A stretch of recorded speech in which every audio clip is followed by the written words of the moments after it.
नमस्ते दोस्तों, स्वागत है आपका हिंदी नॉवल स्टोरी एक्सप्लेनर में, जहां हर कहानी एक नई दुनिया का दरवाज़ा खोलती है। यहां आपको सिस्टम, रोमांस और मैजिक जैसी अलग अलग तरह की कहानियां मिलेंगी जो आपको एक जादुई और रोमांचक सफ़र पर ले जाएंगी। तो आइए इस अद्भुत सफ़र में आगे बढ़ते हैं। अध्याय 142 आसानी से गठन को तोड़ना। आसपास के मेहमानों ने ये देखा और वे भी सुरक्षित स्थानों पर चले गए। आप सब फैल जाओ, ध्रुव मल्होत्रा ने करण मल्होत्रा और उसके साथ बैठे अन्य लोगों से कहा। वे तुरंत समझ गए और रोशनी वर्मा को लेकर एक तरफ चले गए। करण मल्होत्रा और अन्य लोगों ने रोशनी वर्मा को घेर लिया और उसकी रक्षा की। बड़े भाई को तो कोई खतरा नहीं होगा, है न? रोशनी वर्मा ने पास ही ध्रुव मल्होत्रा की ओर देखा। उसका चेहरा चिंता से भरा हुआ था। हालांकि वह मार्शल आर्ट की ताकत और कमजोरियों को नहीं समझती थी, लेकिन तेजस ओझा से उन 3 चुनौतियों के बारे में सुनकर उसके दिल में सिहरन दौड़ गई थी। विक्रम सिंह ने हल्के से व्यंग्य किया और उदासीनता से कहा, भाभी निश्चिंत रहो, ये कूड़ा करकट बड़ों की ताकत के सामने नहीं टिक सकता। ये तथाकथित 3 चुनौतियां वयस्कों के लिए महज मुर्गियां और कुत्ते हैं। बोलते हुए विक्रम सिंह के चेहरे पर आत्मविश्वास साफ झलक रहा था, साथ ही हल्की शरारत भरी मुस्कान भी थी। सिर्फ वही नहीं, बल्कि करण मल्होत्रा और अन्य लोगों की भी यही अभिव्यक्ति थी। ध्रुव मल्होत्रा की ताकत क्या थी? यहाँ तक कि उस दिन भी डायन संप्रदाय में, जब शक्ति युद्ध राजा के मध्य चरण तक पहुंच चुकी थी, ध्रुव मल्होत्रा की एक भी चाल को कोई नहीं रोक सका। गुई दाओ संप्रदाय की वर्तमान 3 चुनौतियां कठिन लग रही थीं, लेकिन संभवतः वे उस युद्ध राजा के सामने तुलनीय भी नहीं थीं। वे ध्रुव मल्होत्रा को कैसे रोक सकते थे? ये सुनकर रोशनी वर्मा ने भी राहत की सांस ली, लेकिन ध्रुव मल्होत्रा की ओर उसकी निगाहें अभी भी चिंता से फूली हुई थीं। गुई ताओ संप्रदाय के शिष्य बहुत तेज थे। 81 आकृतियां तुरंत पर्वत द्वार पर प्रकट हुईं। ध्रुव मल्होत्रा को बीच में घेर कर 81-81 लोग खड़े थे। उत्तरी लियाओ राजा, ये हमारे गुई दाओ संप्रदाय का पर्वत संरक्षण समूह है, कृपया इस संरचना को तोड़ दें। तेजस ओझा पास खड़े होकर ठंडी आवाज में बोल रहे थे। ध्रुव मल्होत्रा ने उनकी ओर देखा और मुस्कुराते हुए कहा, क्या ऐसी संरचना को वास्तव में माउंटेन प्रोटेक्शन एरे माना जा सकता है?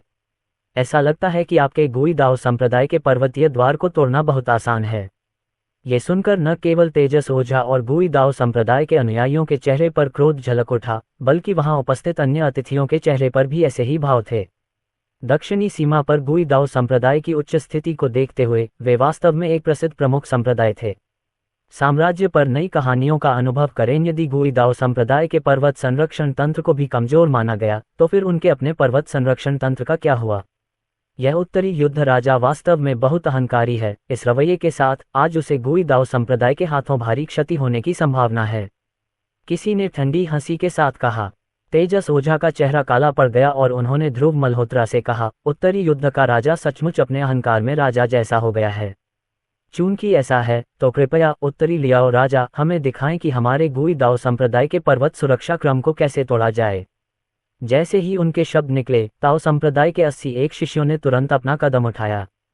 प्रत्येक शिष्य के हाथ में एक तलवार थी, जिसकी प्रत्येक धार ठंडी और तीखी रोशनी से चमक रही थी।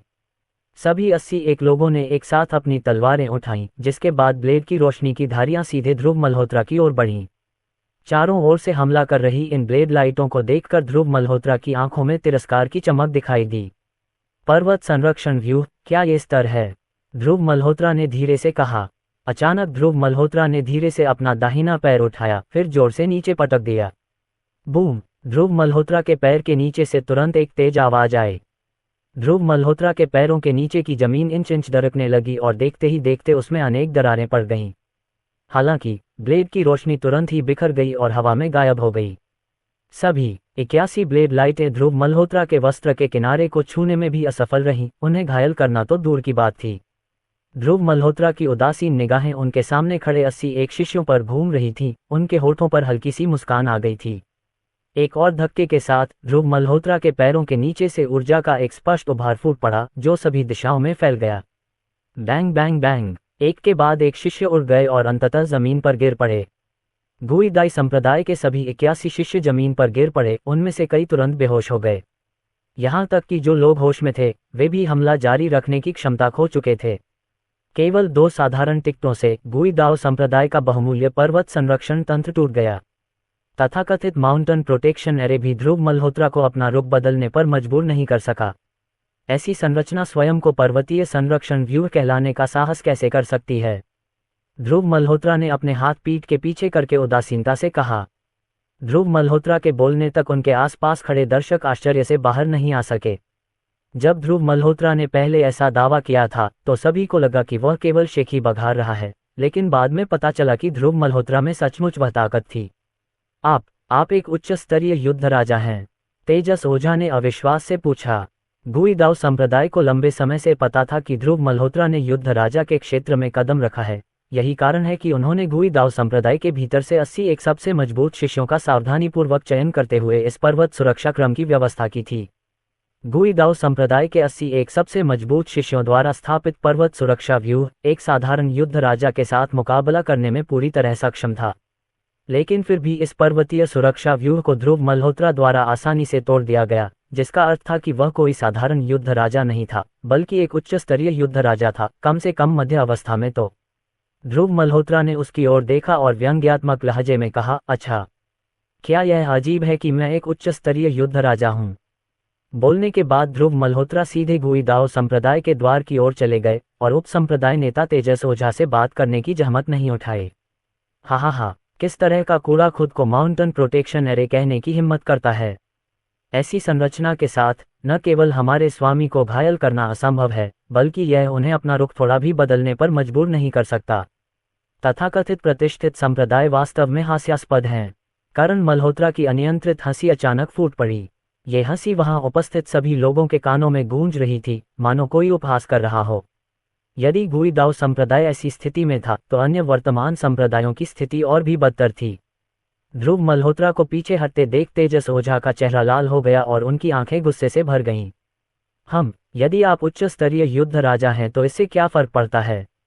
ये पर्वतीय सुरक्षा व्यूह 3 बाधाओं में से केवल पहली बाधा थी। यह मत सोचिए कि सिर्फ इसलिए कि आपने पहली बाधा पार कर ली है, आप हमारे गुईदाव संप्रदाय की उपेक्षा कर सकते हैं। तेजस ओझा ने ठंडे स्वर में कहा। गुईदाव संप्रदाय ने वास्तव में आज ध्रुव मल्होत्रा की यात्रा के लिए पूरी तैयारी कर ली थी।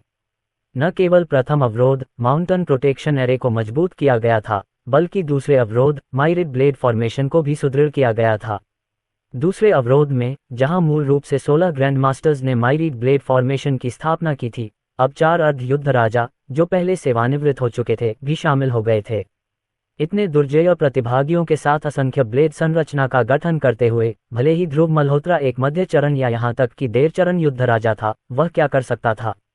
FRWebnoL.co फिर भी ध्रुव मल्होत्रा ने उनकी पूरी तरह से उपेक्षा की और अकेले ही गुईदाव संप्रदाय के पर्वतीय द्वार की ओर बढ़ गए। ये देखकर अन्य दर्शक भी उसके पीछे चलने लगे। ध्रुव मल्होत्रा ने जब इतनी ताकत दिखाई तो स्वाभाविक रूप से कोई भी इस महारथी को एक्शन में देखने का मौका नहीं छोड़ना चाहता था। अध्याय 143 एक और संरचना को तोड़ना। पहाड़ी द्वार के पार एक विशाल प्रांगण था। प्रांगण में अनेक जिंगो पेड़ लगे हुए थे और इन पेड़ों की मजबूती से यह पता चलता था कि वे कई वर्षों से वहां लगे हुए थे। आंगन को देखते हुए ध्रुव मल्होत्रा के मुंह के कोनों पर धीरे धीरे हल्की मुस्कान उभर आई। साम्राज्य के माध्यम से जुड़े रहें, आप लोग क्यों छिपते रहते हैं? ध्रुव मल्होत्रा ने धीरे से कहा। जैसे ही उसके शब्द निकले, आंगन के विभिन्न कोनों से 16 आकृतियां उभर आईं। प्रत्येक व्यक्ति ने अपने हाथ में एक चौड़ी धार पकड़ी हुई थी। धारें ठंडी चमक रही थीं, जो स्पष्टतः पहली चुनौती के समय शिष्यों के हाथ में पकड़ी हुई धारों से कहीं अधिक शक्तिशाली थीं। 12 महान ग्रैंड मास्टर चोटियां, 4 अर्धचरण युद्ध राजा। आपके गुईदाव संप्रदाय की नींव वास्तव में कमजोर नहीं है और आप वास्तव में मुझसे निपटने के लिए पर्याप्त संसाधन खर्च करने को तैयार हैं। ध्रुव मल्होत्रा ने अपने सामने बैठे 16 लोगों का मूल्यांकन किया और मुस्कुराते हुए बोले।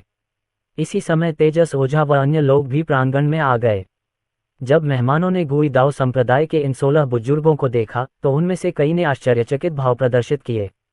चारों बुजुर्ग सुन, कियान, ली, झाओ, वे सेवानिवृत्त हो चुके थे, है न? क्या आज वे फिर से प्रकट हुए हैं? क्या ये गुईदाव संप्रदाय के संप्रदाय गुरु के पिछले कार्यकाल के 4 महान बुजुर्ग हैं? यह अफवाह है कि ये 4 बुजुर्ग पहले ही आधे चरण युद्ध राजा क्षेत्र में कदम रख चुके थे, लेकिन कौन जानता है कि यह सच है या नहीं। हे, चारों बुजुर्गों की आभा को देखो, उन्होंने निश्चित रूप से आधे कदम के युद्ध राजा क्षेत्र में कदम रखा है। 12 महान ग्रैंड मास्टर चोटियां और 4 आधे कदम के युद्ध राजा, इस तरह के असंख्य ब्लेड गठन के साथ, मुझे आश्चर्य है कि उत्तरी युद्ध राजा गठन को कैसे तोड़ देगा। जिन लोगों ने इन 16 प्राचीनों को पहचाना, वे तुरंत बोलने लगे। जब ये शब्द बोले गए तो पूरा कमरा आश्चर्यचकित हो गया। पूरे 12 ग्रेट ग्रैंड मास्टर शिखर, साथ में 4 अर्धचरणीय बैटल किंग्स। इस असंख्य ब्लेड संरचना के लिए लाइनअप संभवतः एक लेट स्टेज बैटल किंग से कमजोर ताकत को उजागर नहीं कर सकता है। अपने आसपास की चर्चाओं को सुनकर रोशनी वर्मा की आंखों में चिंता की लकीरें गहरी हो गईं।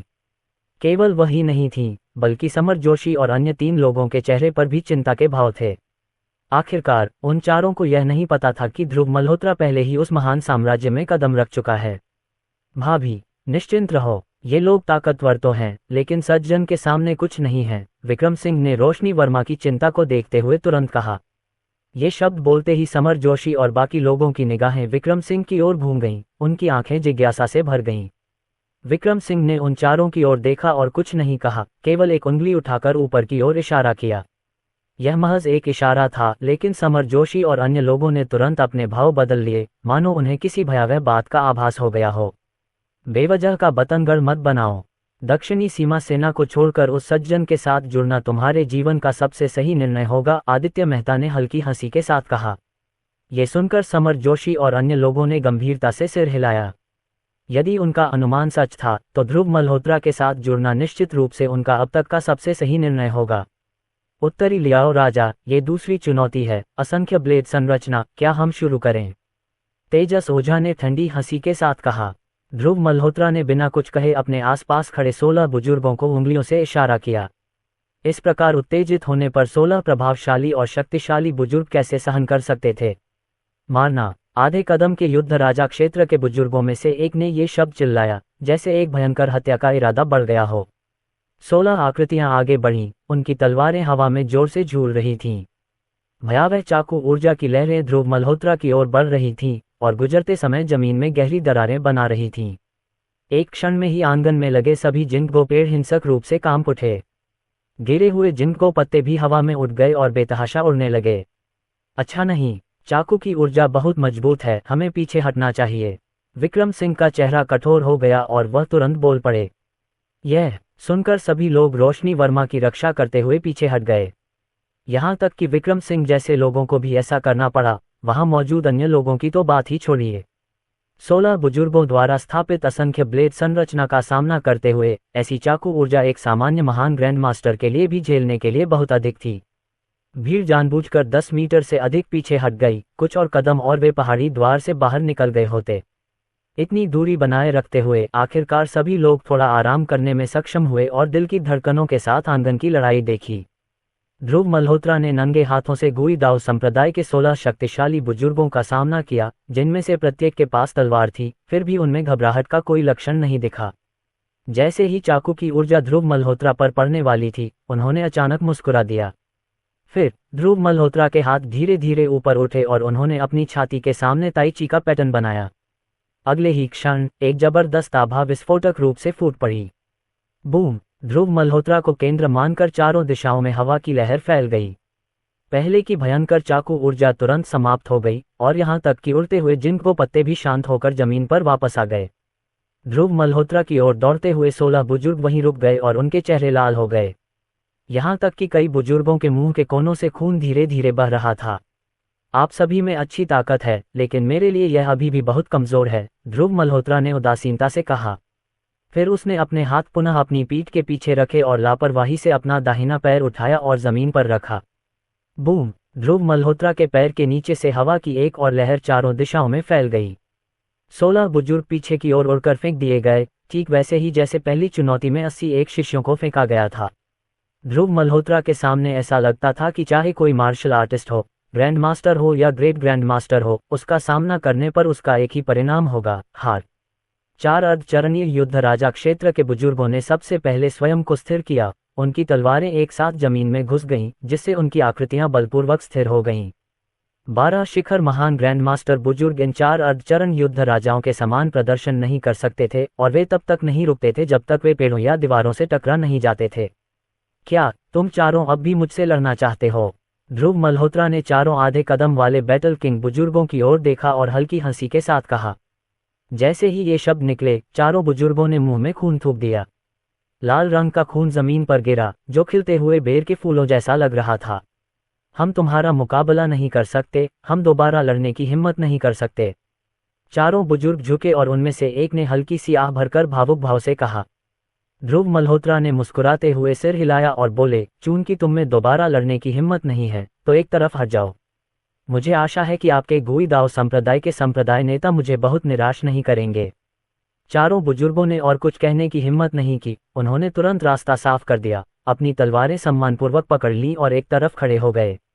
तेजस ओझा, जिन्होंने पूरी प्रक्रिया देखी थी, के चेहरे पर ऐसा भाव था मानो उन्होंने कोई भूत देख लिया हो। असंख्य ब्लेड संरचना जो बाद के चरण के युद्ध राजा योद्धाओं को टक्कर दे सकती थी, क्या उसे तोड़ दिया गया था? ध्रुव मल्होत्रा के उनकी नजरों से ओझल हो जाने पर भी तेजस ओझा की आंखों में अविश्वास का भाव बना रहा।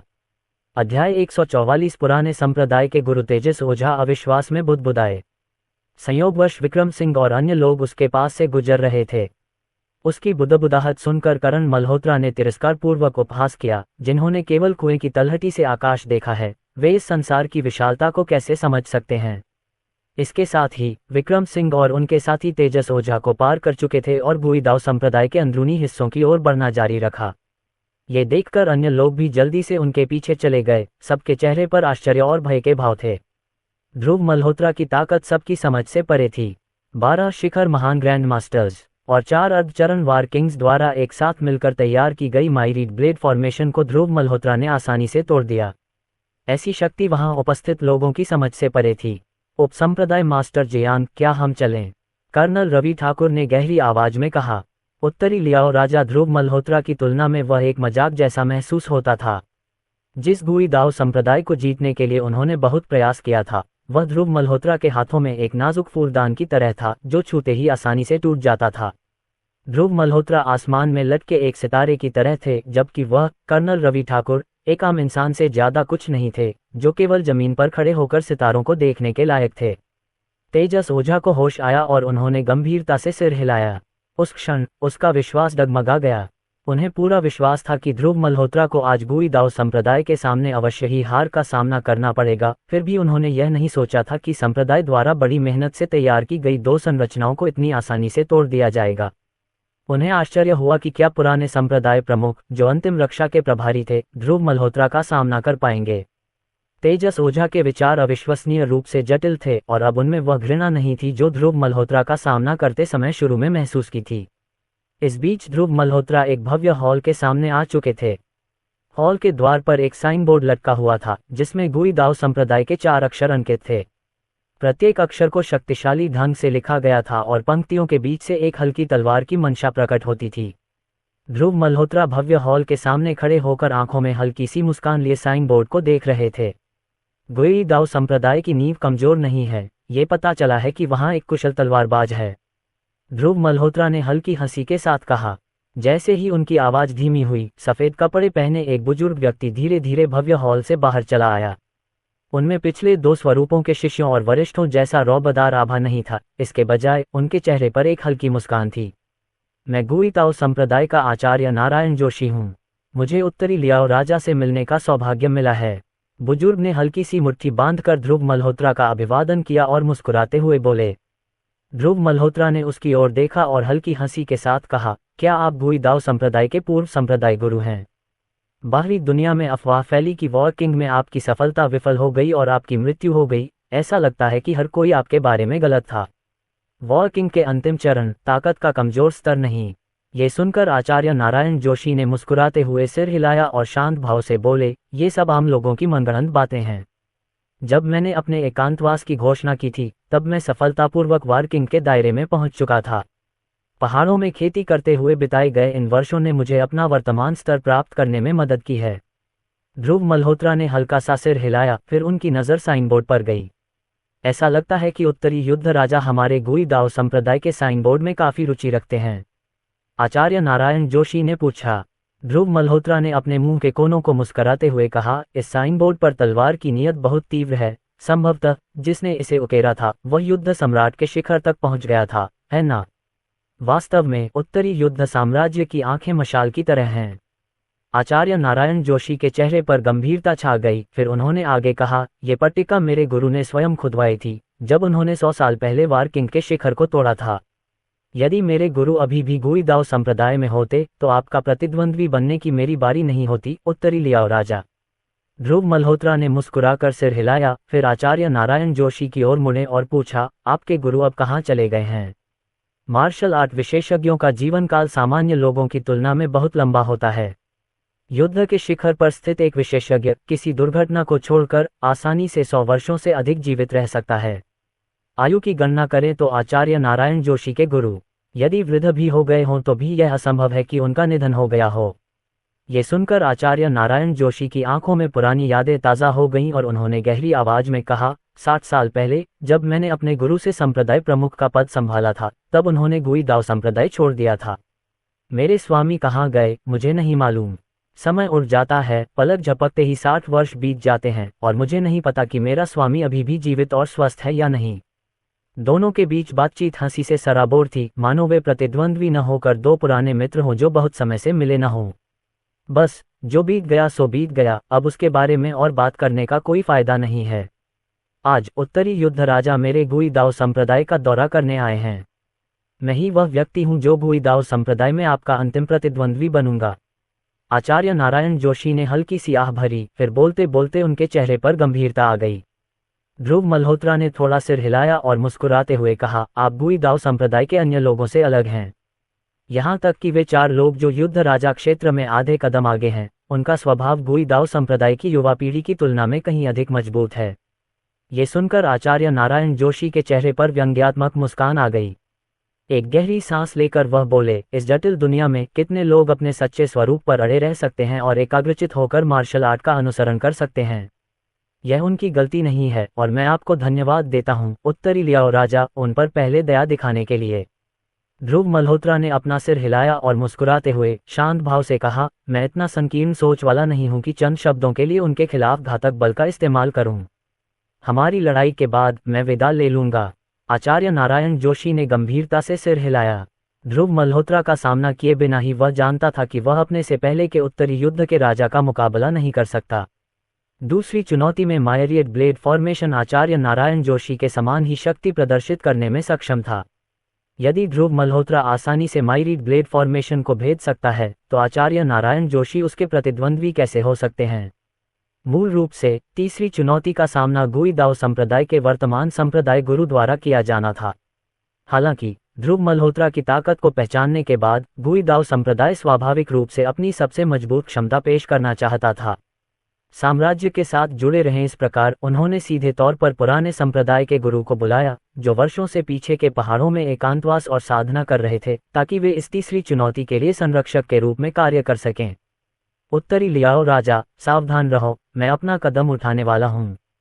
आचार्य नारायण जोशी ने भारी स्वर में कहा।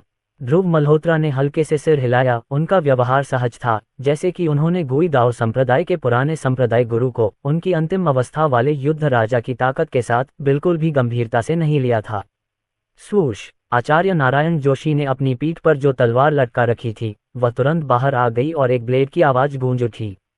जिस समय तलवार खींची गई, दर्शकों की भीड़ भी भव्य हॉल के सामने आ गई थी, लेकिन किसी ने भी उस भव्य हॉल के करीब जाने की हिम्मत नहीं की। हर कोई दूर खड़ा होकर आचार्य नारायण जोशी को अविश्वास से देख रहा था।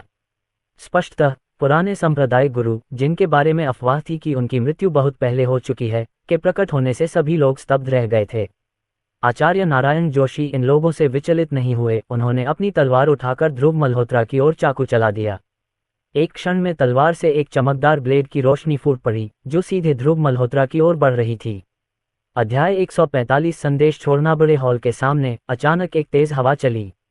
तूफान सभी दिशाओं में फैल गया और भीड़ में मौजूद महान ग्रैंड मास्टर भी इस प्रचंड हवा में स्थिर नहीं रह सके। क्या संप्रदाय गुरु की शक्ति इस स्तर तक पहुंच गई है? जो लोग आचार्य नारायण जोशी को जानते थे, वे आश्चर्य से बोले, लेकिन दोबारा सोचने पर बात समझ में आई।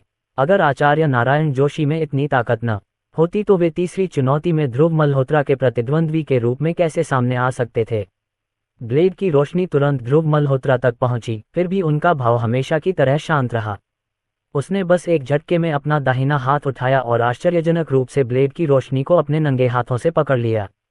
दरार! तुरंत ही कांच टूटने जैसी आवाज गूंज उठी। चारों ओर की अविश्वसनीय निगाहों के बीच उस ब्लेड की रोशनी ध्रुव मल्होत्रा के हाथ में शून्य में लुप्त हो गई। उसने अपने नंगे हाथों से ब्लेड की रोशनी को तोड़ दिया। उत्तरी युद्ध के राजा के पास किस स्तर की ताकत है? संप्रदाय गुरु की शक्ति ही काफी भयावह है, लेकिन उत्तरी युद्ध राजा उससे भी अधिक भयावह क्यों है? वह युद्ध पथ में किस सीमा तक पहुंच चुका है? अविश्वसनीय। उत्तरी लियाओ राजा की ऐसी दिव्य शक्ति के साथ इस बार गुई दाओ संप्रदाय उसके हाथों पराजित हो सकता है। आसपास खड़े सभी दर्शक आश्चर्य से चिल्ला उठे, उनके शब्द अविश्वास से भरे हुए थे। लेकिन आचार्य नारायण जोशी अविचल रहे, उनकी वृद्ध आंखों में अभी भी अटूट दृढ़ संकल्प भरा हुआ था। ब्लेड की रोशनी बिखर जाने के बावजूद आचार्य नारायण जोशी ने अपनी तलवार पकड़ी और सीधे ध्रुव मल्होत्रा की ओर बढ़े। ध्रुव मल्होत्रा ने भी तुरंत अपनी नज़र आचार्य नारायण जोशी पर केंद्रित कर दी। आचार्य नारायण जोशी ने गंभीरता से कहा, यदि उत्तरी युद्ध का राजा इस ब्लेड का सामना कर सकता है तो मैं हार मान लूंगा। ध्रुव मल्होत्रा ने थोड़ा सिर हिलाया और मुस्कुराते हुए कहा, मैं तुम्हें इस ब्लेड को इस्तेमाल करने के लिए पर्याप्त समय दूंगा, लेकिन अगर आप हार गए तो मैं आपके गुई दाओ संप्रदाय की पट्टिका पर एक वाक्य छोड़ना चाहता हूं। इन शब्दों पर आचार्य नारायण जोशी कुछ देर के लिए रुक गए, लेकिन फिर भी उन्होंने सिर हिलाया और गंभीरता से बोले, लड़ाई स्वाभाविक रूप से अपने साथ दांव लेकर आती है। ध्रुव मल्होत्रा के बयान से यह स्पष्ट हो गया कि उन्होंने उन पुरस्कारों को छोड़ दिया था जो उन्हें 3 चुनौतियों को सफलतापूर्वक पूरा करने के बाद मिल सकते थे। चाहे वह गुई दाओ संप्रदाय के खजाने से कोई वस्तु हो या गुई दाओ संप्रदाय के सदस्यों द्वारा भविष्य में ध्रुव मल्होत्रा को शिष्य के रूप में नमन करना हो, दांव छोटा नहीं था। लेकिन अब हार के बाद ध्रुव मल्होत्रा को केवल एक वाक्य छोड़ने की अनुमति देकर इन 2 स्थितियों से बचना निस्संदेह गुई दाओ संप्रदाय के लिए अभी भी एक लाभ था। आचार्य नारायण जोशी ध्रुव मल्होत्रा के पास पहुंचे और अचानक रुक गए, और ध्रुव मल्होत्रा ने कोई हरकत नहीं की, केवल चुपचाप आचार्य नारायण जोशी को देखते रहे। चूंकि उन्होंने आचार्य नारायण जोशी को पर्याप्त समय देने का वादा किया था, इसलिए ध्रुव मल्होत्रा स्वाभाविक रूप से अपना वचन नहीं तोड़ेंगे।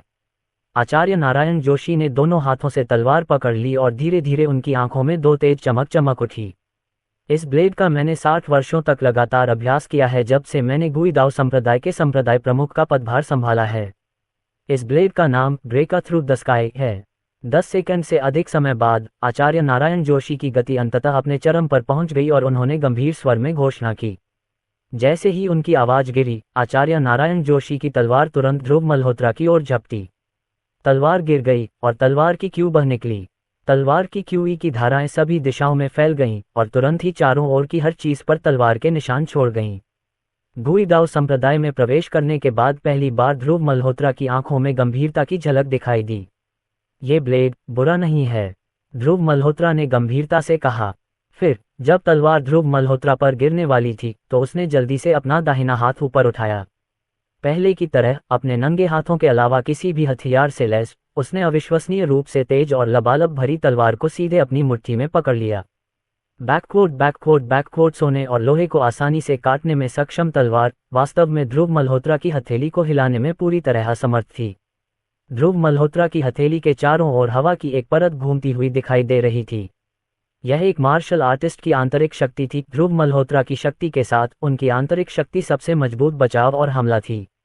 एक बार आंतरिक शक्ति शरीर से निकल गई तो वह किसी भी ब्लेड को रोक सकती है। मैंने आपकी तलवार को नष्ट नहीं किया है, लेकिन आप पहले ही ये लड़ाई हार चुके हैं, ध्रुव मल्होत्रा ने कहा, तलवार को पकड़े हुए अपने हाथ पर हल्का सा बल लगाते हुए। बोलने से पहले उसने तलवार को झटक दिया। आचार्य नारायण जोशी लड़खड़ाते हुए कुछ कदम पीछे हट गए, उनकी आंखों में उदासी और कृतज्ञता की झलक दिखाई दे रही थी।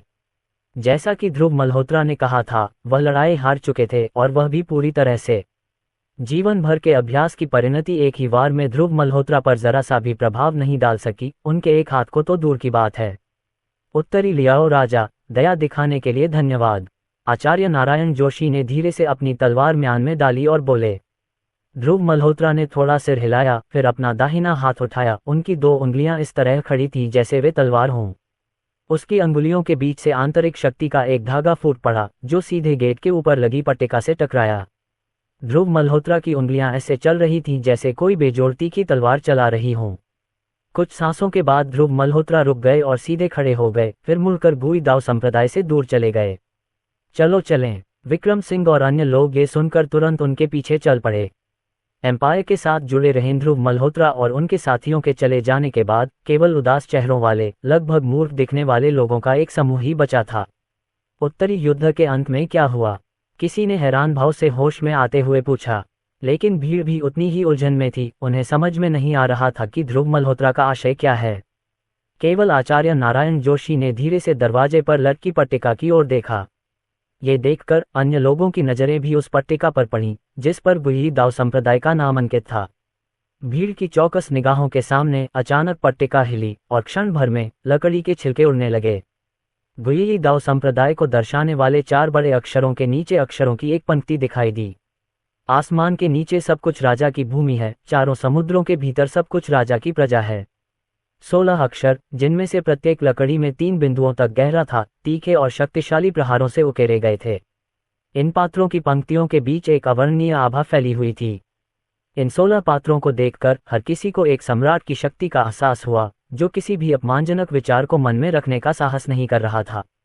उत्तरी लियाओ राजा, ऐसा उत्तरी लियाओ राजा, उसने हमारे गुई दाव संप्रदाय के पूर्वजों द्वारा छोड़ी गई पट्टिका पर कुछ लिखने की हिम्मत कैसे की? तेजस ओझा ने क्रोधित स्वर में कहा। आचार्य नारायण जोशी ने उनकी ओर देखा और ठंडे स्वर में कहा, यदि शिष्यों ने लापरवाही से काम न किया होता तो हमारा गुई दाव संप्रदाय इतना बड़ा प्रतिद्वंद्वी कैसे प्राप्त कर पाता? उत्तरी युद्ध राजा दयालु है, वह हमारे स्तर तक गिरने को तैयार नहीं है। कृतज्ञता महसूस करने के बजाय आप नाराजगी को आश्रय देने की हिम्मत करते हैं। आज के दिन से गुई दाव संप्रदाय अपने दरवाजे बंद कर देगा और सांसारिक मामलों में कोई दिलचस्पी नहीं रखेगा। ये पट्टिका मेरे देखने के लिए यहाँ लटकी रहेगी। अगर कोई इसे उतारने की हिम्मत करता है तो मैं सबसे पहले उन्हें अपंग बना दूंगा। आचार्य नारायण जोशी की आवाज में भारी हत्या की भावना थी, जिससे गुई दाव संप्रदाय के सभी लोगों के दिलों में सिहरन पैदा हो गई तथा उनमें खंडन करने का साहस नहीं बचा। जैसे ही उनकी आवाज धीमी हुई, आचार्य नारायण जोशी मुड़े और पीछे के पहाड़ की ओर चले गए। चारों बुजुर्ग, जो युद्ध राजा बनने से आधे कदम दूर थे, ने तुरंत उनका अनुसरण किया। उत्तरी युद्ध राजा जैसे व्यक्ति के सैन्य जगत में प्रवेश करने से दशकों की शांति एक बार फिर भंग हो जाएगी। आचार्य नारायण जोशी तो बहुत दूर चले गए थे, लेकिन उनकी आवाज अभी भी सबके कानों में गूंज रही थी। आचार्य नारायण जोशी द्वारा डांटे जाने के बाद तेजस ओझा ने ध्रुव मल्होत्रा के खिलाफ कोई साजिश रचने की हिम्मत नहीं की। आचार्य नारायण जोशी के बुदबुदाते शब्द सुनकर सभी के चेहरों का रंग उड़ गया। बैककोट अध्याय 146 राजा की कोमलता। फिर उन्होंने गहरी आवाज में कहा, देवियों और सज्जनों, यह मार्शल आर्ट सम्मेलन अब समाप्त हो गया है। आप सभी ने अवश्य सुना होगा कि गुई दाव संप्रदाय के पिछले संप्रदाय गुरु ने क्या कहा था। आज से गुई दाव संप्रदाय अपना पहाड़ बंद कर रहा है। कृपया सभी लोग पहाड़ से नीचे उतरें। ये सुनकर सभी लोग पीछे मुड़े और चुपचाप गुई दाव संप्रदाय से चले गए। हालांकि कर्नल रवि ठाकुर जाने को तैयार नहीं थे। वे अभी भी अपनी जगह पर खड़े थे और गेट पर लिखे शब्दों को घूर रहे थे। आकाश के नीचे राजा की भूमि है, चारों समुद्रों के भीतर सभी लोग राजा की प्रजा हैं। इन 16 शब्दों ने 16 अत्यंत तीक्ष्ण ब्लेडों की तरह कर्नल रवि ठाकुर को गहरे घाव दे दिए। ध्रुव मल्होत्रा की तुलना में दक्षिणी सीमा के राजा की उनकी उपाधि एक मजाक लगती थी। कर्नल रवि ठाकुर, कृपया पहाड़ से नीचे उतरें। तेजस ओझा ने कर्नल रवि ठाकुर की ओर देखा और गहरी आवाज में कहा। चूंकि आचार्य नारायण जोशी ने पहले ही पहाड़ बंद करने का आदेश दे दिया था, इसलिए तेजस ओझा ने स्वाभाविक रूप से अवहेलना करने का साहस नहीं किया। कर्नल रवि ठाकुर को होश आया और उन्होंने चुपचाप सिर हिला दिया। उन्होंने गुई दाव संप्रदाय पर विजय पाने के बारे में और कुछ नहीं कहा, केवल खेतों से आए 3 बूढ़ों और 2 अंगरक्षकों को लिया और गुई दाव संप्रदाय के बाहर की ओर चलना शुरू कर दिया। कर्नल रवि ठाकुर का सिलहूट एक उदासी की भावना से भरा हुआ था। यद्यपि उनकी शक्ति बहुत बढ़ गई थी, फिर भी ध्रुव मल्होत्रा के राजसी आभा को देखकर कर्नल रवि ठाकुर बहुत प्रभावित हुए। वह अपने दिल में समझ गया था कि चाहे वह कितनी भी कोशिश कर ले, इस जीवन में वह ध्रुव मल्होत्रा तक नहीं पहुंच पाएगा। कर्नल रवि ठाकुर की उदास स्थिति को देखकर तेजस ओझा ने एक हल्की सांस छोड़ी और अपने शिष्यों को गुई दाव संप्रदाय के भव्य दरवाजे बंद करने का आदेश दिया। अब तक ध्रुव मल्होत्रा और अन्य लोग पहाड़ की आधी चढ़ाई तक पहुंच चुके थे और जल्द ही पार्किंग क्षेत्र में पहुंचने वाले थे। ध्रुव मल्होत्रा आगे आगे चल रहे थे, उनका राजसी आभामंडल बरकरार था। विक्रम सिंह और अन्य लोग चुपचाप ध्रुव मल्होत्रा के पीछे पीछे चले गए, उनकी प्रभावशाली उपस्थिति से भयभीत होकर बोलने का साहस नहीं जुटा पाए। रोशनी वर्मा ने चकित नजरों से ध्रुव मल्होत्रा की पीठ को देखा, उसकी आंखों में गहरा स्नेह भरा हुआ था। आउच! अचानक रोशनी वर्मा चीख पड़ी। वह ध्रुव मल्होत्रा पर इतना अधिक ध्यान केंद्रित कर रही थी कि उसे अपने कदमों पर ध्यान ही नहीं रहा, जिससे वह एक चट्टान से टकरा गई। एम्पायर पर अधिक जानकारी प्राप्त करें। उसकी चीख सुनकर ध्रुव मल्होत्रा तुरंत रुक गए और रोशनी वर्मा की ओर देखने लगे। जब उन्होंने रोशनी वर्मा को जमीन पर झुककर अपने दाहिने पैर को एक हाथ से ढांकते हुए देखा तो ध्रुव मल्होत्रा की आंखों में परेशानी की झलक दिखाई दी। वह विस्मयकारी उपस्थिति जो अनगिनत शक्तिशाली पुरुषों को भयभीत कर सकती थी, तुरंत समाप्त हो गई और ध्रुव मल्होत्रा रोशनी वर्मा के सामने प्रकट हो गए। आप इतने लापरवाह कैसे हो सकते हैं? ध्रुव मल्होत्रा ने धिक्कार के भाव से कहा। रोशनी वर्मा ने ध्रुव मल्होत्रा की ओर देखा। उनका चेहरा माफी से भरा हुआ था और उन्होंने कहा, यह सब मेरी गलती है। मूर्ख लड़की, तुमने अपना ही पैर चोटिल किया है, मेरा नहीं। ध्रुव मल्होत्रा ने मुस्कुराते हुए अपना सिर हिलाया। फिर वह रोशनी वर्मा के सामने झुक गया और बोला, बैठो, मैं देखूं। रोशनी वर्मा ने कोई बहस नहीं की, बस पास की एक चट्टान पर बैठ गईं। ध्रुव मल्होत्रा ने रोशनी वर्मा के घायल पैर को अपनी गोद में रखा और चोट वाले हिस्से को गंभीरता से देखा। मुड़ा हुआ स्थान पहले से ही सूज चुका था। ध्रुव मल्होत्रा ने अपना हाथ चोट वाले स्थान पर रखा और टखने से गर्म सनसनी सी आई। ध्रुव मल्होत्रा को इस अवस्था में देखकर रोशनी वर्मा की आंखें कोमलता से भर आईं। उसके सामने खड़ा आदमी ड्रैगन राष्ट्र का प्रसिद्ध उत्तरी युद्ध राजा था, जिसके पास सर्वोच्च अधिकार था। फिर भी वह यहाँ एक पड़ोसी लड़के की तरह था, जो उत्सुकता से उसकी मोच वाले टखने की देखभाल कर रहा था। ध्रुव मल्होत्रा की ऐसी हालत देखकर रोशनी वर्मा कैसे भावुक नहीं होती। ध्रुव मल्होत्रा, अब मैं ठीक हूँ, रोशनी वर्मा ने धीरे से कहा। उसका चेहरा शर्म से लाल हो गया था। ध्रुव मल्होत्रा ने उसकी ओर देखा और गंभीर भाव से कहा, हालांकि मोच कोई गंभीर चोट नहीं है, लेकिन अगर इसका समय पर इलाज नहीं किया गया तो ये फिर भी जटिलताएं पैदा कर सकती है। चुपचाप बैठो और बात मत करो। ये सुनते ही रोशनी वर्मा चुप हो गईं और उनकी आंखें कोमलता से भर गईं और उन्होंने ध्रुव मल्होत्रा को देखा। ध्रुव मल्होत्रा को इस तरह देखकर विक्रम सिंह और बाकी लोगों के चेहरों पर मुस्कान तो थी, लेकिन वे खुलकर हंसने की हिम्मत नहीं जुटा पाए। अगर बाहरी लोग ये दृश्य देखेंगे तो पता नहीं कितने लोग दंग रह जाएंगे। शक्तिशाली उत्तरी लियाओ राजा, उसने कभी किसी महिला के प्रति ऐसा भाव कब दिखाया था? कुछ क्षण बाद ध्रुव मल्होत्रा ने आखिरकार रोशनी वर्मा का पैर छोड़ दिया, फिर उसकी ओर पीट करके उसके सामने बैठ गया। चढ़ जाओ, मैं तुम्हें पार ले जाऊंगा। मोच कुछ घंटों में ठीक हो जाएगी, इस दौरान आप चल नहीं सकते। ध्रुव मल्होत्रा की उदासीन आवाज आई। ये सुनकर रोशनी वर्मा स्तब्ध रह गई, फिर धीमी आवाज में बोली, भाई ये आप उत्तरी लियाओ राजा हैं, बहुत योग्य व्यक्ति हैं, आप मुझे कैसे ले जा सकते हैं? बहुत हो गई बातें, जल्दी करो और चढ़ो, नहीं तो अगर तुम टालमटोल करते रहे तो अंधेरा हो जाएगा। ध्रुव मल्होत्रा ने बिना पीछे मुड़े कहा। उनके शब्द, जो कि प्रभुत्व से भरे थे, फिर भी रोशनी वर्मा के दिल को छू गए। बिना किसी देरी के रोशनी वर्मा ध्रुव मल्होत्रा की पीठ पर लेट गई। इसके बाद ध्रुव मल्होत्रा धीरे से उठे और रोशनी वर्मा को पार्किंग की ओर ले गए। विक्रम सिंह और अन्य लोग चुपचाप पीछे पीछे चल रहे थे, प्रत्येक अपनी हंसी रोकने की कोशिश कर रहा था। जल्द ही सभी लोग कार में बैठ गए और गाड़ियां धीरे धीरे पहाड़ से नीचे उतरने लगीं। गर्जन, वे अभी कुछ दूर ही गए थे कि दूर से वाहनों की गर्जना सुनाई देने लगी। इतनी तीव्र ध्वनि से यह स्पष्ट हो गया कि यह उन सुपरकारों से आ रही थी। ध्रुव मल्होत्रा ने हल्की भौहें सिकुड़ी और गहरी आवाज में कहा, क्या यहाँ लोग रेस लगा रहे हैं? सर, वे दक्षिणी सीमा के कुलीन परिवारों के लोग होंगे, ड्राइवर समर जोशी ने मुंह सिकोड़ते हुए कहा। जब वे दोनों बातें कर रहे थे तो कारों की गर्जना तेजी से उनकी ओर आने लगी। यात्री सीट पर बैठे विक्रम सिंह ने अपनी भौहें उठाईं और ठंडे स्वर में कहा, सर, ये जगह तो चट्टानी है, अगर सामने वाली पार्टी सावधान नहीं रही और हमसे टकरा गई तो दुर्घटना हो सकती है। क्या मुझे उन कारों को रोकने के लिए कार्रवाई करनी चाहिए? हालांकि, ध्रुव मल्होत्रा ने मुस्कुराते हुए कहा, समर जोशी, हमारे पास जो 3 गाड़ियां हैं उनकी गुणवत्ता क्या है?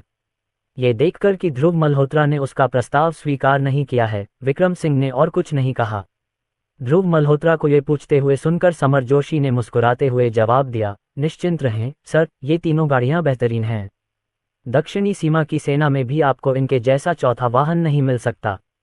चाहे वह बुलेट प्रूफिंग हो या प्रभाव प्रतिरोध, दोनों ही बिल्कुल शीर्ष श्रेणी के हैं। ध्रुव मल्होत्रा के इरादे को पहले से ही भांपते हुए समर जोशी की आंखों में उत्साह की झलक दिखाई दी। लगता है आप पहले से ही जानते हैं कि मैं क्या सोच रहा हूं। समर जोशी की प्रतिक्रिया देखकर ध्रुव मल्होत्रा ने भी मुस्कुराते हुए कहा। समर जोशी ने तुरंत सिर हिलाया, उनके चेहरे पर रोमांच झलक रहा था और उन्होंने कहा, अरे, अगर वे युवा बदमाश आपको परेशान करने की हिम्मत करते हैं तो उन्हें स्वाभाविक रूप से सबक की जरूरत है। सर, आप और मैडम अपनी सीट बेल्ट बांध लें, मैं गाड़ी तेज चलाने जा रहा हूं। ध्रुव मल्होत्रा के पास बैठी रोशनी वर्मा की आंखों में घबराहट के भाव उभर आए। ध्रुव मल्होत्रा ने रोशनी वर्मा के कंधे पर हाथ रखते हुए धीरे से हंसते हुए कहा, चिंता मत करो। अगर हम आमने सामने भी टकराएंगे तो भी हमें कोई नुकसान नहीं होगा। शायद ध्रुव मल्होत्रा के आभामंडल में लिपटी रोशनी वर्मा की आंखों की घबराहट तुरंत गायब हो गई, और समर जोशी ने भी गैस पैडल को फर्श पर दबाते हुए एक अजीब सी चीख मारी। गर्जन। एसयूवी दहाड़ती हुई सीधे आगे बढ़ी। अध्याय 147 आसियान। उन्होंने भीषण युद्ध क्षेत्र में सभी प्रकार की परिस्थितियां देखी थीं। उनके लिए ये परिदृश्य तो एक छोटा सा मामला था। समर जोशी का दाहिना पैर एक्सीलेटर पर था और वह उसे बिना छोड़े पूरी तरह दबा रहा था। जीप किसी जंगली जानवर की तरह अपनी लगाम से मुक्त होकर ऊबड़ खाबड़ पहाड़ी सड़क पर तेजी से चल रही थी। पीछे चल रही दो अन्य जीपों ने भी तुरंत गति बढ़ा दी और ध्रुव मल्होत्रा की जीप के करीब आ गईं। जल्द ही आगे घुमावदार सड़क पर एक चमकदार लाल रंग की फरारी दिखाई दी। फरारी भी तेज थी, लेकिन समर जोशी द्वारा चलाई जा रही जीप की तुलना में यह निश्चित रूप से धीमी थी। टकराना। दोनों वाहन अचानक टकरा गए और जोरदार धमाका हुआ। टक्कर के समय ध्रुव मल्होत्रा के भीतर से ऊर्जा का एक ऐसा उछाल फूटा जिसने पूरी कार को घेर लिया। ध्रुव मल्होत्रा की इस ऊर्जा ने दोनों जीपों को माउंट ताई की तरह स्थिर रखा। इतनी जोरदार टक्कर के बावजूद भी जीप पहाड़ी सड़क पर मजबूती से खड़ी रही। इसी बीच चमकदार लाल रंग की फरारी सीधे उसके पास स्थित चट्टान की ओर उड़ गई। ध्रुव मल्होत्रा ने अपनी बाहें उठाईं और ऊर्जा की एक किरण फरारी की ओर दौड़ी। कार का चमकीला लाल दरवाजा तुरंत टूट गया और उसके बाद ऊर्जा ने अंदर बैठे युवक को घेर लिया और उसे फरारी से बाहर खींच लिया। बूम! फरारी तुरंत चट्टान से नीचे गिर गई और उसमें विस्फोट हो गया। ध्रुव मल्होत्रा की ऊर्जा से वह युवक भी पहाड़ी सड़क के किनारे फेंका गया। वह जोर जोर से सांस लेने के लिए तड़प रहा था। उसकी आंखें भय से भरी हुई थीं। चीख! 3 बार तेज ब्रेक लगने की आवाजें गूंजी और 3 जीपें एक साथ रुक गईं। फिर भी आगे पहाड़ी सड़क पर 1 दर्जन से अधिक महंगी सुपरकारें दिखाई दीं। तीनों जीपों को रास्ता रोकते देख सुपरकारों ने भी तुरंत तेज ब्रेक लगाने की आवाज निकाली। लेकिन इन सुपरकारों की गति अंततः बहुत तेज थी और पीछे के वाहन समय पर प्रतिक्रिया नहीं कर सके। Bang bang bang! इसके बाद कई जोरदार टक्कर की आवाजें आने लगीं और 10 से अधिक सुपरकारें एक दूसरे से पीछे से टकराने लगीं। तभी रंग बिरंगे रंगों में रंगे बालों वाले 1 दर्जन युवक युवतियां कारों से उतरकर आगे चल रही 3 जीपों को अप्रसन्नता से देखने लगे। जब उन्होंने देखा कि युवक सड़क किनारे हौंफते हुए पड़ा है तो उन्होंने जीपों की अनदेखी की और सभी युवक की ओर दौड़ पड़े। युवा मास्टर वांग, क्या आप ठीक हैं? किसी ने तुरंत चिंता व्यक्त करते हुए उस युवक को उठाया। युवा मास्टर वांग ने अपना हाथ हिलाया और फिर उदास भाव से जीप की ओर देखा। कुछ क्षण पहले उसे लगा कि वह मरने वाला है, लेकिन तभी कहीं से एक जबरदस्त शक्ति प्रकट हुई और उसे फरारी से बाहर खींच लिया। यदि यह अचानक बल न होता तो संभवतः वह फरारी के साथ राख में बदल गया होता। हालांकि यंग मास्टर वांग ने अपने बचाव का श्रेय जीप में सवार लोगों को नहीं दिया, बल्कि इसे अपना सौभाग्य माना कि उनका जीवन अभी खत्म नहीं हुआ था। इन दुष्ट लोगों ने मुझे मारने की हिम्मत की। उन्हें पीट पीट कर मार डालो। अगर कुछ हुआ तो मैं जिम्मेदारी लूंगा। युवा मास्टर वांग ने अपने सामने खड़ी 3 जीपों को ठंडी निगाह से देखा और ठंडे स्वर में कहा। जीप में बैठे विक्रम सिंह ने गहरी आवाज में कहा, सर, ये बच्चे आश्वस्त नहीं लग रहे हैं। क्या मुझे नीचे जाकर इनसे निपटना चाहिए? आगे बढ़ो, लेकिन अपने द्वारा प्रयोग किए जाने वाले बल के प्रति सचेत रहो। साम्राज्य पर अधिक अध्याय खोजें। ध्रुव मल्होत्रा ने हल्का सा सिर हिलाया और बोला। इसके बाद विक्रम सिंह ने कार का दरवाजा खोला और जीप से बाहर निकल गए।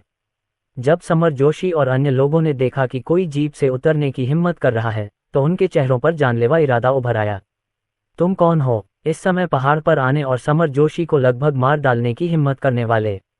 समर जोशी की मदद कर रहे एक युवक ने विक्रम सिंह पर चिल्लाया। विक्रम सिंह ने उसकी ओर देखा और उदासीनता से कहा, तुम जो कह रहे हो, क्या ये पहाड़ अब तुम्हारी निजी संपत्ति है? कोई और यहाँ नहीं आ सकता। हन्फ, हालांकि यह जगह दक्षिणी सीमा पर है, हम ईस्ट एलायंस से हैं। अगर हम कहते हैं कि यह पहाड़ हमारा है तो ये हमारा है। युवक ने ठंडी सांस ली और उपेक्षापूर्ण ढंग से कहा। कार में बैठे ध्रुव मल्होत्रा की आंखों में ईस्ट अलायंस शब्द सुनकर ठंडी चमक आ गई। सर, हाल के वर्षों में ईस्ट अलायंस के लोग बहुत अहंकारी और दबंग हो गए हैं। कुछ साल पहले जब कर्नल रवि ठाकुर गंभीर रूप से घायल हो गए थे और पीछे हट गए थे तो ईस्ट अलायंस के कुछ लोग दक्षिणी सीमा तक भी पहुंच गए थे, समर जोशी ने गहरी आवाज में कहा। ध्रुव मल्होत्रा ने थोड़ा सिर हिलाया और फिर उदासीनता से बोला, ईस्ट एलायंस की यह कितनी महत्वाकांक्षी बात है। ये देखते हुए कि ड्रैगन नेशन का ईस्ट टेरिटरी में ईस्ट एलायंस स्थापित करने का प्रारंभिक उद्देश्य शक्तिशाली लोगों को इकट्ठा करना और ड्रैगन नेशन की रक्षा करना था। मुझे उम्मीद नहीं थी कि आजकल ईस्ट एलायंस के ये लोग ड्रैगन राष्ट्र के लोगों की ओर अपने खतरनाक नुकीले दांत बढ़ाएंगे। बातचीत के दौरान अचानक कार के बाहर से धीमी आवाजें आने लगीं। लगातार दबी हुई आवाजों के साथ चीखें भी सुनाई दे रही थीं। 1 या 2 मिनट में ही ईस्ट एलायंस के कुलीन परिवारों के वे दर्जन भर युवा स्वामी जमीन पर लेट गए। वे उन स्थानों को पकड़ रहे थे जहां उन्हें मारा गया था, लगातार अपने शरीर को मरोड़ रहे थे और चीखें निकाल रहे थे। तब तक करण मल्होत्रा भी कार से बाहर निकलकर विक्रम सिंह की तरफ बढ़ गया था। उसकी ठंडी निगाहें उसके आगे खड़े युवकों पर घूम रही थीं। फिर उसने ठंडे स्वर में कहा, मालिक और उसकी पत्नी को परेशान करने की हिम्मत करने के लिए तुम्हें मौत की सजा मिलनी चाहिए। संयमी बनो, यही मालिक की इच्छा है। विक्रम सिंह ने उसकी ओर देखा और बोला। ये सुनकर कि यह ध्रुव मल्होत्रा की इच्छा थी, करण मल्होत्रा तुरंत चुप हो गए। आप कौन हैं जो हम पर हाथ डालने की हिम्मत कर रहे हैं? ईस्ट एलायंस आपको जाने नहीं देगा। हालांकि उन्हें पीट पीट कर जमीन पर गिरा दिया गया था, फिर भी कोई ऐसा था जो दांत पीसता हुआ विक्रम सिंह और करण मल्होत्रा पर चिल्ला रहा था। करण मल्होत्रा का चेहरा काला पड़ गया और उनकी नज़र सीधे उस युवक पर पड़ी जिसने बात की थी। फिर उसने ठंडी हंसी के साथ कहा, अगर तुम मरना चाहते हो तो साफ साफ कह दो। मुझे तुम्हें वापस भेजने में कोई आपत्ति नहीं है। यह शापित ईस्ट एलायंस मुझे धमकी नहीं दे सकता। शायद करण मल्होत्रा की जानलेवा आभा से भयभीत होकर युवक का शरीर कांप उठा और वह चुप हो गया। इस बीच समर जोशी ने करण मल्होत्रा को ठंडी निगाहों से देखा और फिर ठंडे स्वर में कहा, अगर हिम्मत है तो अपना नाम बताओ। जब मैं वांग परिवार के पास वापस आऊंगा, अगर मैंने तुम्हें मारने के लिए किसी को नहीं भेजा तो मैं तुम्हारा नाम लूंगा। ओह, तुम में अभी वाले लड़के से भी ज्यादा हिम्मत है। मुझे ये पसंद है। करण मल्होत्रा ने भौहें चढ़ाकर और ठंडी हंसी के साथ कहा। बातचीत के दौरान ही करण मल्होत्रा समर जोशी की ओर बढ़ चुके थे। कातिलाना निगाहों से अपनी ओर आते करण मल्होत्रा को देखकर समर जोशी के चेहरे के हाव भाव अचानक बदल गए। उनकी आंखें अफसोस से भर आईं। उसने क्रोध में आकर अपने सामने खड़े इस हत्यारे से ऐसे शब्द कहने का साहस किया था। अब अपने ऊपर हत्या का खतरा मंडराता देख समर जोशी में सख्त बात करने की हिम्मत नहीं बची थी। करण मल्होत्रा ने एक हाथ से समर जोशी की गर्दन पकड़ी और उसे उठाते हुए ठंडे स्वर में कहा, अब तुम सख्ती से बात क्यों नहीं कर रहे हो? ठीक है, उसका एक हाथ सबक के तौर पर ले लो। तभी अचानक कार से ध्रुव मल्होत्रा की आवाज आई। करण मल्होत्रा की आंखों में अफसोस की झलक दिखी। उन्हें निराशा हुई कि वह इस तथाकथित समर जोशी को नहीं मार सके। एक ठंडी सांस के बाद समर जोशी का दाहिना हाथ सीधे जमीन पर गिर गया। समर जोशी की चीख ने रात के सन्नाटे को पूरी तरह तोड़ दिया। अध्याय 148। प्राचीन काल से ही पूर्वी सागर ने बड़ी संख्या में मार्शल कलाकारों को जन्म दिया है और मार्शल आर्ट का अभ्यास करने की परंपरा वहां के सभी लोगों द्वारा आज भी जारी रखी गई है। इसका परिणाम ये हुआ है कि पूरे ड्रैगन साम्राज्य में पूर्वी सागर में मार्शल कलाकारों की संख्या सबसे अधिक है। इतने सारे मार्शल कलाकारों के साथ पूर्वी सागर में विभिन्न शक्तियां एक अंतहीन धारा में उभरी हैं।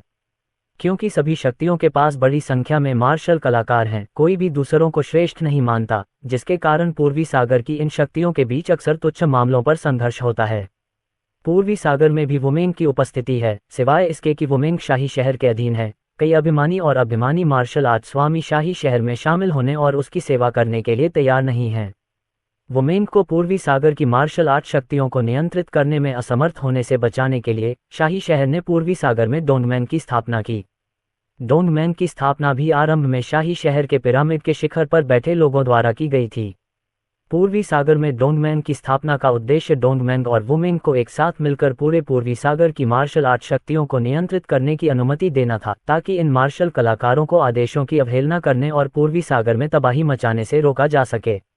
हालांकि डोंगमैन की स्थापना का मूल उद्देश्य अच्छा था, लेकिन कुछ वर्षों में पूर्वी सागर की प्रमुख शक्तियों के हस्तक्षेप के कारण डोंगमैन धीरे धीरे अपने मूल उद्देश्य से भटक गया और यहां तक कि शाही शहर के नियंत्रण से बाहर होने के संकेत भी दिखाई देने लगे।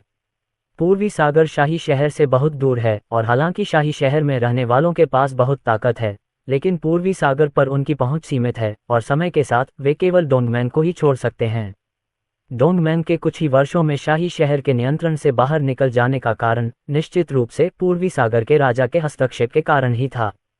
पूर्वी सागर के राजा के रूप में वह संपूर्ण पूर्वी सागर पर नियंत्रण रखता है। पूर्वी सागर के शासक के रूप में पूर्वी सागर का राजा स्वाभाविक रूप से चुपचाप खड़ा नहीं रहेगा और बाहरी लोगों को अपने क्षेत्र में हस्तक्षेप करने की अनुमति नहीं देगा। एक रात शांतिपूर्वक बीत गई और एक रात तेज गति से चलने के बाद ध्रुव मल्होत्रा और अन्य लोग पूर्वी सागर में पहुंचे जब पूर्वी आकाश में भोर की रोशनी फैल गई थी। वहां जो दृश्य दिखाई दिया वह डोंगचेंग नामक एक विशाल शहर था जो पूर्वी समुद्री क्षेत्र का सबसे बड़ा शहर था। शहर के बाहर एक विशाल नदी बहती थी जो डोंगचेंग को काटती हुई पूरे शहर से होकर गुजरती थी। नदी का पानी तेजी से बह रहा था जो एक प्रकार की राजसी भव्यता का संकेत दे रहा था। मास्टर, क्या हम सीधे डोंगमेंग चलें? यात्री सीट पर बैठे विक्रम सिंह ने ऊंची आवाज में पूछा। ध्रुव मल्होत्रा ने अपना सिर हिलाया और कहा, चलो सबसे पहले शहर में चेक इन के लिए कोई होटल ढूंढते हैं और फिर वुमेन के प्रभारी व्यक्ति को मेरे पास बुलाते हैं। एम्पायर में रोमांच खोजें। यह सुनकर समर जोशी तुरंत समझ गए और धीरे धीरे गाड़ी चलाकर डोंगचेंग की ओर चल पड़े। पूर्वी सागर में विभिन्न शक्तियों के हस्तक्षेप और पूर्वी सागर के राजा के हस्तक्षेप के कारण पिछले कुछ वर्षों में पूर्वी सागर में वुमेन की स्थिति में गिरावट आई है। दूसरी ओर बाद में स्थापित एक संगठन डोंगमेंग ने पूर्वी सागर से प्रमुख शक्तियों की भागीदारी के कारण बड़ी संख्या में मार्शल आर्ट मास्टर्स को आकर्षित किया है। हाल के वर्षों में डोंगमेंग शक्तिशाली हो गया है और ऐसा प्रतीत होता है कि वह वुमेन का स्थान लेने के लिए तैयार है। इस संबंध में पूर्वी समुद्र के राजा ने पूर्वी समुद्र के राजा के रूप में आंखें मूंद ली हैं। समूह तेजी से डोंगचेंग के सबसे अच्छे होटल में पहुंचा। चेक इन प्रक्रिया पूरी करने के बाद वे अपने कमरों में बंद गए और अपने कमरों में आराम करने की योजना बनाई। पूरी रात यात्रा करने के कारण ध्रुव मल्होत्रा और अन्य लोग जो शक्तिशाली थे स्वाभाविक रूप से प्रभावित नहीं हुए, लेकिन रोशनी वर्मा जिनकी शारीरिक संरचना पहले से ही कमजोर थी अब पूरी तरह से थकी हुई दिख रही थी। इससे पहले कि समूह वहां से निकल पाता बहुत से लोग बड़े शोरगुल के साथ होटल में घुस आए। होटल में सभी लोग सुनो, मैं तुम्हें 1 मिनट दे रहा हूं, चले जाओ, और जो लोग कमरे में हैं बेहतर होगा कि आप यहीं रहें। अगर कोई दुर्घटना हो जाए और आपका एक हाथ या पैर कट जाए तो मुझे दोष मत दीजिएगा कि मेरे हाथों पर मेरी नज़र नहीं है। सबसे आगे खड़ा तगड़ा आदमी होटल की लॉबी में सभी को अपनी भयंकर और निर्दयी निगाहों से घूर रहा था और धमकी भरे अंदाज में चिल्ला रहा था। लगभग 1 दर्जन लोग खूंखार और डरावने लग रहे थे और वे सभी लंबे और बलिष्ठ थे जो एक औसत व्यक्ति के कद से कहीं अधिक थे। होटल में मौजूद अधिकांश लोग सामान्य थे और उन्होंने ऐसा प्रदर्शन पहले कभी नहीं देखा था। वे बिना कुछ कहे तुरंत ही बाहर की ओर निकल गए। वहां से निकलने वाले सभी लोग तेजी से आगे बढ़ रहे थे मानो वे संघर्ष में घसीटे जाने और अनावश्यक नुकसान झेलने से भयभीत थे। सर, वह आदमी जिसका हाथ मैंने कल रात काटा था वह भी यही है। करण मल्होत्रा ध्रुव मल्होत्रा के पास झुके और फुसफुसाए। युवा मास्टर वांग जिसका हाथ पिछली रात करण मल्होत्रा ने काट दिया था उन दर्जन भर तगड़े आदमियों के पीछे खड़ा था। वांग के दाहिने कंधे पर एक मोटी पट्टी बंधी हुई थी और पट्टी की बर्फीली सफेदी के बावजूद अभी भी कई लाल खून के धब्बे देखे जा सकते थे। वांग के पीले रंग और घाव से लगातार बह रहे ताज़ा खून को देखकर यह स्पष्ट था कि वह थोड़े से उपचार के बाद ध्रुव मल्होत्रा और उसके साथियों को ढूंढने आया था। युवा मास्टर, क्या वह दरिंदा इसी होटल में है जिसने कल रात आप पर हमला किया था? मध्यम आयु का वह व्यक्ति जो बटलर जैसा दिख रहा था वांग के पास झुका और धीमी आवाज में पूछा। वांग ने उसे एक नज़र देखा और उदास चेहरे के साथ कहा, मैंने पूर्वी शहर के गेट पर लोगों को निगरानी के लिए लगा रखा था और उन्होंने अपनी आंखों से उन्हें इस होटल में प्रवेश करते देखा। क्या ऐसा हो सकता है कि मेरे आदमी अंधे हैं? ये सुनते ही बटलर तुरंत मुस्कुराया और आगे कुछ बोलने की हिम्मत नहीं जुटा पाया। वांग परिवार के सबसे बड़े बेटे के रूप में जिसका एक हाथ अचानक कट गया था और वह इतनी कठिन परीक्षा से गुजर रहा था, इस समय वांग का मूड इससे बेहतर कैसे हो सकता था? युवा मास्टर, अधिकांश लोग होटल की लॉबी से भाग गए हैं। क्या आपने उन क्रूर लोगों को देखा है? कुछ क्षण बाद बटलर ने सावधानीपूर्वक पुनः पूछताछ की। वांग ने उसे पहचाना नहीं बल्कि अपनी उदास निगाहों से होटल की लॉबी को देखता रहा। जब उनकी नज़र कोने में खड़े ध्रुव मल्होत्रा और उसके साथियों पर पड़ी तो अचानक एक रक्तपिपासु चमक फूट पड़ी। तुम्हारे पास हिम्मत है, मेरा हाथ काट दिया और फिर भी तुम पूर्वी शहर में घुसने की हिम्मत कर रहे हो। वांग की हल्की लाल आंखें ध्रुव मल्होत्रा और अन्य लोगों को घूरते हुए दहाड़ने लगीं। इन शब्दों पर बटलर और दर्जन भर मार्शल कलाकारों की नज़र तुरंत ध्रुव मल्होत्रा और उसके समूह पर टिक गई। बटलर का चेहरा काला पड़ गया और उसने ठंडे स्वर में कहा, क्या आप ही लोग हैं जिन्होंने हमारे युवा मालिक पर हमला किया और उनका हाथ काट दिया? वांग परिवार के दर्जन भर मार्शल कलाकार अपनी शक्तिशाली आभा बिखेर रहे थे और ध्रुव मल्होत्रा और उसके समूह को शत्रुतापूर्ण दृष्टि से देख रहे थे। सर, क्या मैं आगे बढ़कर उन्हें मार डालूं? करण मल्होत्रा की भौहें उठ गईं और उन्होंने गंभीर भाव से कहा। ध्रुव मल्होत्रा ने उसकी ओर देखा और मुस्कुराते हुए कहा, अभी नरसंहार का समय नहीं आया है, वे चींटियों की तरह हैं, एक सबक ही काफी होगा। ये वांग परिवार के मार्शल कलाकार और युवा गुरु, हालांकि वे भी पूर्व में गठबंधन के सदस्य थे, संभवतः अपनी ताकत के साथ गठबंधन के भीतर एक उच्च स्थान नहीं रख सकते थे। ध्रुव मल्होत्रा पूर्वी सागर में किसी साधारण वांग से निपटने नहीं आए थे, बल्कि पूर्वी सागर में प्रमुख गठबंधन के लिए आए थे। ड्रैगन राष्ट्र के उच्च अधिकारियों के आदेश पर स्थापित एक सैन्य बल के रूप में यह अब लगभग पूरी तरह से शाही नियंत्रण से बाहर हो चुका था तथा पूर्वी सागर के क्षेत्र में इसकी शक्ति बढ़ गई थी। उत्तरी लियाओ राजा के रूप में ध्रुव मल्होत्रा ऐसे कार्यों पर कैसे आंखें मूंद सकते थे। अध्याय 149 अव्यवस्था में पलायन। हालांकि वह फिर भी तुरंत वांग शाओ और अन्य लोगों के पास गया और अपने सामने खड़े दर्जन भर लोगों को घृणा भरी निगाहों से देखने लगा। दर्जन भर में से सिर्फ एक में ही लेट स्टेज ग्रैंड मास्टर की ताकत थी और वह कुछ हद तक प्रभावशाली था। बाकी के लिए ग्रैंड मास्टर के दायरे में कदम भी नहीं रखते, वे करण मल्होत्रा का ध्यान आकर्षित करने के योग्य ही नहीं थे। तुम कौन हो, अपना नाम बताओ, बटलर ने करण मल्होत्रा से पूछा। करण मल्होत्रा ने उसकी ओर देखा और व्यंग्यात्मक लहजे में कहा, हम कौन हैं, ये जानने के आप हकदार नहीं हैं। घमंडी, अपने युवा मालिक की बांह तोड़ने की हिम्मत करना और फिर भी पूर्वी शहर में बेशर्मी से प्रवेश करना, मुझे कहना होगा कि तुम में वाकई हिम्मत है। बटलर ने करण मल्होत्रा को ठंडी निगाहों से देखा और फिर अपनी बात जारी रखी, मेरा वांग परिवार पूर्वी गठबंधन के सदस्यों में से एक है। क्या आपने मेरे युवा मालिक के साथ इस तरह का व्यवहार करने के परिणामों के बारे में सोचा है? ये सुनकर करण मल्होत्रा ने तिरस्कारपूर्वक उपहास किया और हल्के से कहा, परिणाम? आप मुझे क्यों नहीं बताते कि अपने युवा स्वामी को अपंग बनाने के क्या परिणाम होंगे? हमला करो, इन पागलों को पकड़ो। बटलर ने ठंडी सांस ली और तुरंत आदेश दे दिया। उनके आदेश पर दर्जनों मार्शल आर्टिस्ट करण मल्होत्रा की ओर बढ़े। केवल वह व्यक्ति जिसके पास ग्रैंड मास्टर जैसी ताकत थी, बिना कोई हरकत किए स्थिर खड़ा रहा। उसने करण मल्होत्रा को घृणा से देखा, मानो किसी जोकर को अभिनय करते हुए देख रहा हो। कचरे का एक समूह कार्रवाई करने की हिम्मत करता है, करण मल्होत्रा गुस्से से चिल्लाया। फिर जैसे ही वह दर्जन भर लोगों के बीच में पहुंचा, उसका पूरा अस्तित्व एक छाया में बदल गया। बैंग बैंग बैंग, धीमी धमाकों की एक श्रृंखला तेजी से लगातार गूंजती रही। इसके बाद पीड़ा की चीखें गूंजने लगी और दर्जनों मार्शल आर्टिस्ट उड़कर जमीन पर बिखर गए। ये दृश्य देखकर अंतिम चरण के ग्रैंड मास्टर का चेहरा भी गंभीर हो गया और वह बड़े कदम बढ़ाकर करण मल्होत्रा की ओर बढ़ा। मुझे उम्मीद नहीं थी कि आप भी ग्रैंड मास्टर होंगे, लेकिन क्या उनके साथ इस तरह से व्यवहार करना ग्रैंड मास्टर के स्तर से नीचे की बात नहीं है? ग्रैंड मास्टर मार्शल आर्टिस्ट ने करण मल्होत्रा को देखा और गंभीर स्वर में कहा। करण मल्होत्रा ने उसकी ओर देखा और हंसते हुए कहा, किसने कहा कि मैं भी आपके जैसा ही ग्रैंड मास्टर हूं? एक साधारण ग्रैंड मास्टर में इतनी हिम्मत कैसे हुई कि वह मुझसे उपदेशात्मक लहजे में बात करे? इससे पहले कि ग्रैंड मास्टर मार्शल आर्टिस्ट कुछ प्रतिक्रिया कर पाते, एक बड़े हाथ ने उनकी गर्दन पकड़ ली थी। हाथ को एक दबाव की तरह कसकर पकड़ लिया गया, जिससे ग्रैंड मास्टर को छूटने में बाधा उत्पन्न हुई, चाहे वह कितने भी प्रयास कर लें। करण मल्होत्रा ने अपनी पकड़ लगातार मजबूत की और भयानक बल ग्रैंड मास्टर की गर्दन को दबाता रहा। अगली बार किसी को सबक सिखाने की कोशिश करने से पहले उसकी ताकत को समझ लें। करण मल्होत्रा की ठंडी आवाज ग्रैंड मास्टर के कानों में गूंज रही थी। मृत्यु का भय उसके पूरे शरीर में फैल गया, उसके चेहरे पर भय छा गया जब उसने करण मल्होत्रा की ओर देखा, उसकी आंखें याचना से भरी हुई थीं। करण मल्होत्रा ने नाक भान से कुढ़ी, लेकिन वह ये नहीं भूला कि ध्रुव मल्होत्रा ने क्या निर्देश दिया था। उन्होंने तुरंत ग्रैंड मास्टर की गर्दन पर से अपनी पकड़ ढीली कर दी और उसके तुरंत बाद ग्रैंड मास्टर मार्शल आर्टिस्ट की छाती पर एक मुक्का मारा।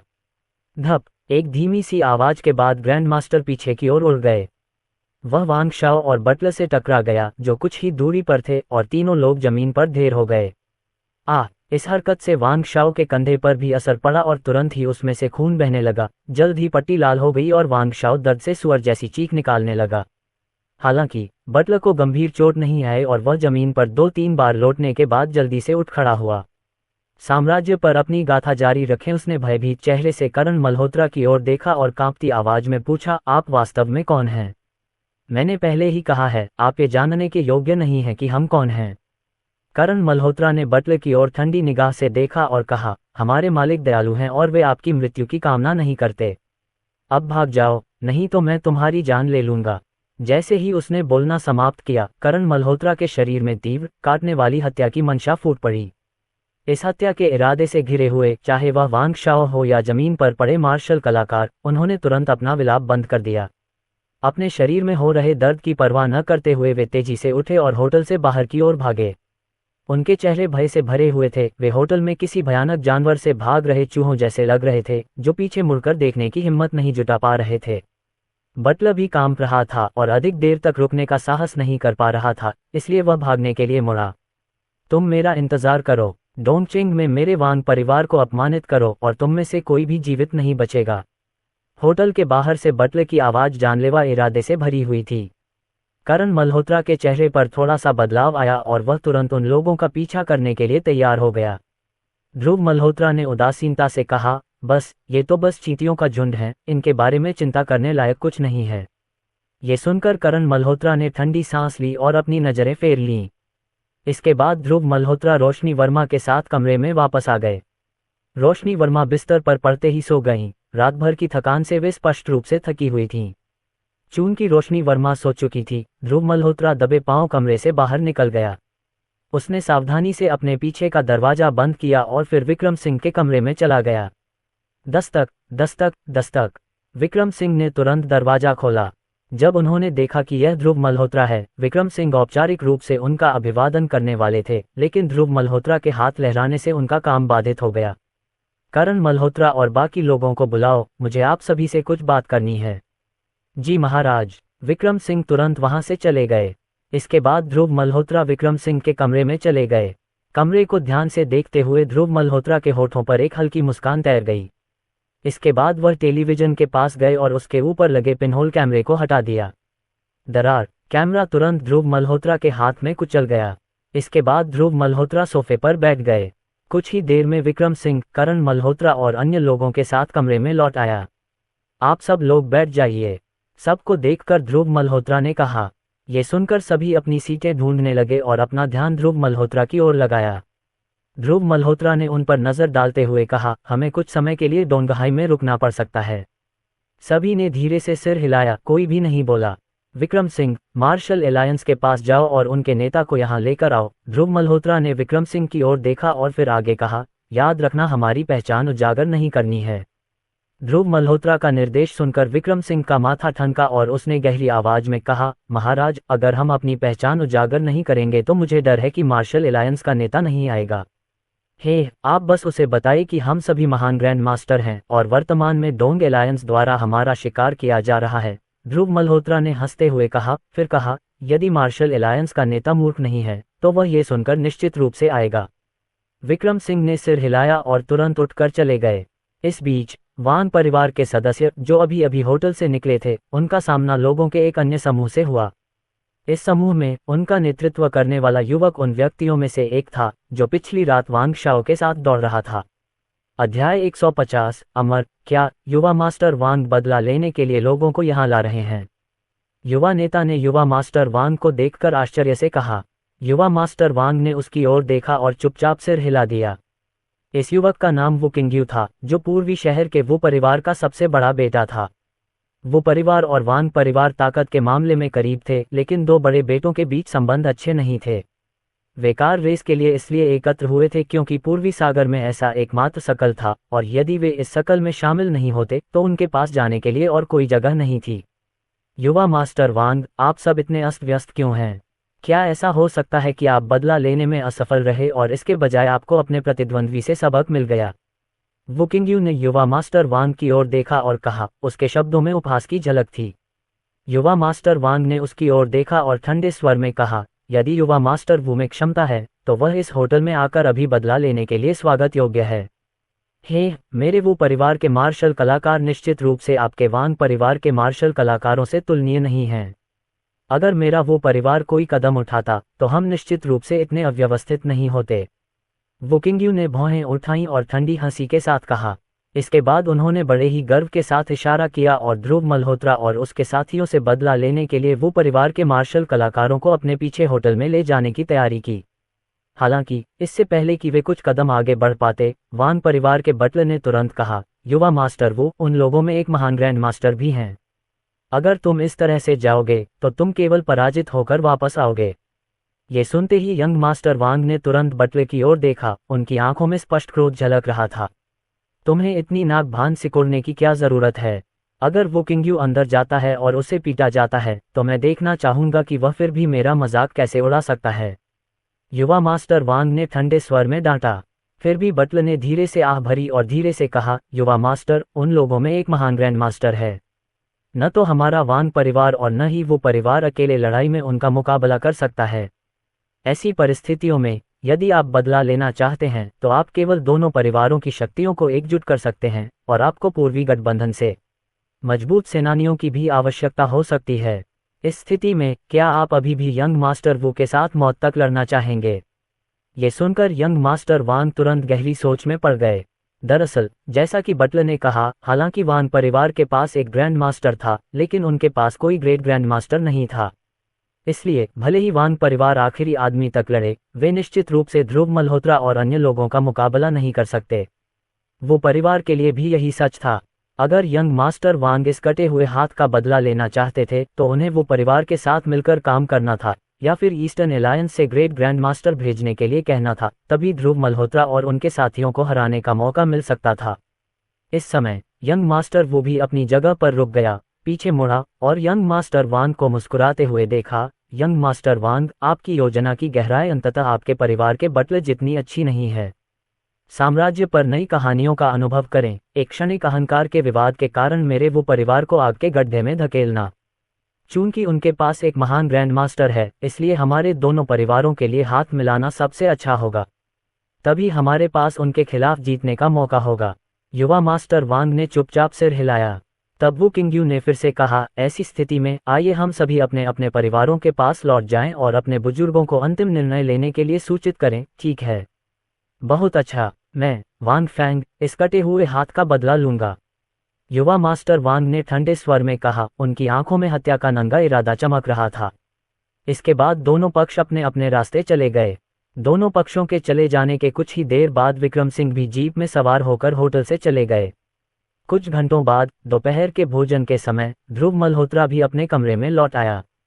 उस समय तक रोशनी वर्मा जाग चुकी थी और कई घंटों के आराम के बाद वह काफी बेहतर महसूस कर रही थी। अब उठो, ध्रुव मल्होत्रा ने मुस्कुराते हुए पूछा। रोशनी वर्मा ने थोड़ा सिर हिलाया, कुछ शर्मिंदा सी दिख रही थी और बोली, ध्रुव मल्होत्रा, क्या तुम पूरे समय यहीं मेरा इंतजार कर रहे थे? ध्रुव मल्होत्रा ने हल्की हंसी के साथ कहा, नहीं, मैं करण मल्होत्रा और अन्य लोगों के साथ कुछ मामलों पर बात कर रहा था और रेस्तरां देखकर वापस आ गया। रोशनी वर्मा को यह सुनकर राहत मिली। ध्रुव मल्होत्रा अगर उसे सोते हुए देख लेता तो वह कुछ शर्मिंदा महसूस करती। चलो चलें, दोपहर के भोजन का समय हो गया है, ध्रुव मल्होत्रा ने सुझाव दिया। दोपहर के भोजन के बाद हम ईस्ट सिटी में घूम सकते हैं। पूर्वी समुद्र के पास का दृश्य काफी सुंदर है। रोशनी वर्मा ने तुरंत सिर हिलाया और फिर नहा धोकर तैयार होने के लिए उठ खड़ी हुई। कुछ मिनट बाद ध्रुव मल्होत्रा और रोशनी वर्मा कमरे से बाहर चले गए। होटल में दोपहर का खाना खाने के बाद वे दोनों एक दूसरे का हाथ थामे होटल से बाहर निकल गए। जहां तक करण मल्होत्रा और अन्य लोगों का सवाल है, ध्रुव मल्होत्रा ने उन्हें पीछे आने के लिए नहीं कहा था। वह तो बस रोशनी वर्मा के साथ घूमने जा रहे थे, इसलिए कोई बड़ा हंगामा करने और सभी को साथ लाने की कोई जरूरत नहीं थी। होटल से निकलकर दोनों तुरंत पास की चौड़ी नदी के पास चले गए। शहर के बाहर बहती उग्र और तीव्र नदी की तुलना में शहर के भीतर बहती नदी अधिक सौम्य और शांत लग रही थी। नदी पर काफी नावें हिल रही थीं। ध्रुव मल्होत्रा, क्या हम नाव की सैर पर चलें? रोशनी वर्मा ने ध्रुव मल्होत्रा की बांह को धीरे से पकड़ते हुए पूछा। उस पार पहाड़ का दृश्य बहुत सुंदर लग रहा है, क्या हम वहां जाकर देखें? उसने सुझाव दिया। ध्रुव मल्होत्रा ने सिर हिलाया और फिर वे दोनों नदी किनारे खड़ी नाव की ओर चल पड़े। संभावित ग्राहकों को देखकर नाविक तुरंत चौंक गया और पूछा, क्या आप दोनों यहाँ नाव की सवारी के लिए आए हैं? मैं 20 साल से अधिक समय से ईस्ट सिटी नदी में नाव चला रहा हूँ। मेरी कुशलता निश्चित रूप से यहाँ के सभी नाविकों में सर्वश्रेष्ठ है, नाविक ने विश्वासपूर्वक दावा किया। ये सुनकर ध्रुव मल्होत्रा मुस्कुराए और सिर हिलाया, फिर रोशनी वर्मा को नाव पर चढ़ने में मदद की। नाविक के चेहरे पर मुस्कान थी क्योंकि उसे कोई काम आ रहा था। आप दोनों ईस्ट सिटी से नहीं हैं, है न?